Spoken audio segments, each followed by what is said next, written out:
ആ ഹലോ, എന്തുവാ നടരാജ, ഞാൻ എപ്പോഴും വിളിക്കല്ലേ, ഒന്ന് ഫോൺ എടുക്കാൻ വയ്യേ? വേറെ കോള് സംസാരിച്ചോണ്ട് എൻ്റെ കോള് വരുമ്പോൾ അത് എടുക്കണ്ടേ? ആ ആ പിന്നെ നാളെ രാവിലെ അത്യാവശ്യമായിട്ട് നീ ഇവിടെ വരെ വരണം. ആ ഇല്ല, നമുക്ക് അപ്പുറത്തെ അളിയൻ്റെ വീട് ഒന്ന് വൃത്തിയാക്കാനുണ്ട്. ഇന്ന് വന്ന പണിക്കാരെ ഇവിടുത്തെ ലേബർ ഓഫീസർ പണി ചെയ്യാൻ സമ്മതിച്ചില്ല. ഓ ആ ഓ അങ്ങനെ അവന്മാർ പോയി. ഇപ്പം നമുക്ക് ചെയ്യാമല്ലോ, നമ്മൾ ചെയ്യണതിന് ഒരു ഓഫീസർ ഇവിടെ തടയില്ല. നീ അതുകൊണ്ട് രാവിലെ ഇവിടെ എത്തണം. നടുവേനെ നീ ഒരു കാര്യം ചെയ്ത് നീ കുനിഞ്ഞ് നിന്നിട്ടൊന്നും ചെയ്യണ്ട.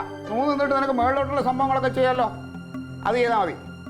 ആ രാവിലെ എത്തണം നടരായ. ആ ശരി. ഓ ലാ ലാ ലാ ലാ ലാ ലാ. നാളെ ഞാനും നടരാജനും കൂടെ അപ്പുറത്തെ വീട് വൃത്തിയാക്കാൻ പോവുകയാണ്. ഞാൻ അതിനെ തടയാൻ ഇവിടെ ആരും വരില്ലല്ലോ. ഞങ്ങൾക്കറിയാം എന്താ ചെയ്യണം. അഭിപ്രായമൊന്നും ഇല്ലായിരിക്കും. എന്താ പൊട്ടയൊന്നുമല്ലല്ലോ, ഞാൻ പറഞ്ഞത് കേൾക്കാതെയൊന്നുമല്ലല്ലോ. ഇല്ലെങ്കിൽ എന്തെങ്കിലും പറഞ്ഞാൽ ചാടി വീണ അതിൽ അഭിപ്രായം പറയും. പിന്നെ അതിന് എതിരായി ഞാനും നടരാജനും കൂടെ ആ വീട് നാളെ വൃത്തിയാക്കും രാവിലെ. ആ പിന്നെ അതിൻ്റെ ഇടയ്ക്ക് വന്ന് ഇടങ്കോലിടാന്ന് വിചാരിക്കണ്ട കേട്ടാ. ഓ ഓ കഴിഞ്ഞു. അല്ല കുറച്ചുകൂടെ ഉണ്ട്.